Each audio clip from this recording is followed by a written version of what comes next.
চট্টগ্রামে দীর্ঘদিনের জলাবদ্ধতা সমস্যা সমাধানে চলমান প্রকল্পের কাজে উল্লেখযোগ্য অগ্রগতি অর্জিত হয়েছে। পানি উন্নয়ন বোর্ডের অধীনে নির্মাণাধীন স্লুইস গেটের বেশিরভাগের কাজ শেষ হয়েছে, বাকিগুলোর কাজও দ্রুতগতিতে এগিয়ে চলছে। পাশাপাশি নগরীর গুরুত্বপূর্ণ খালগুলো খনন ও সংস্কার কাজও শেষ পর্যায়ে পৌঁছেছে। চট্টগ্রাম থেকে আরও জানাচ্ছেন মৃন্ময় বিশ্বাস। পানি উন্নয়ন বোর্ডের বাস্তবায়নাধীন ২১টি স্লুইস গেট, এর মধ্যে কাজ চলছে ৪টিতে।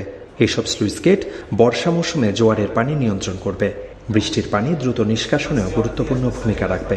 এসব তথ্য জানানো হয় চট্টগ্রাম সিটি কর্পোরেশনের সম্মেলন কক্ষে জলাবদ্ধতা নিরসন প্রকল্প নিয়ে আয়োজিত সমন্বয় সভায়।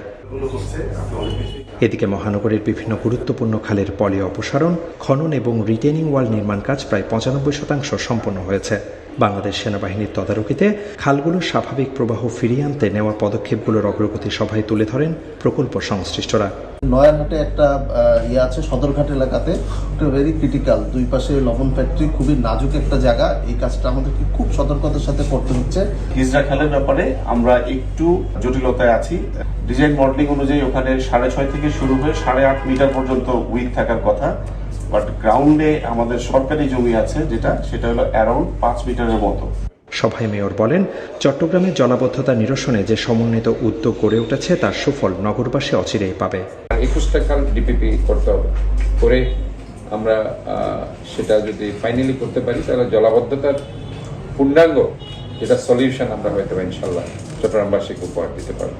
গত 20 বছর 30 বছর ধরে আমরা সংগ্রাম করেছি, আশা করছি সেটার একটি ভালো রেজাল্ট ইনশাল্লাহ আমরা পাবো। কাজের শেষ ধাপের প্রস্তুতি নিশ্চিত করতে নিয়মিত সমন্বয় সভা অব্যাহত রাখার নির্দেশ দেন মেয়র। সেগুলো যাতে সহজেই। মৃন্ময় বিশ্বাস, এসএটিভি, চট্টগ্রাম।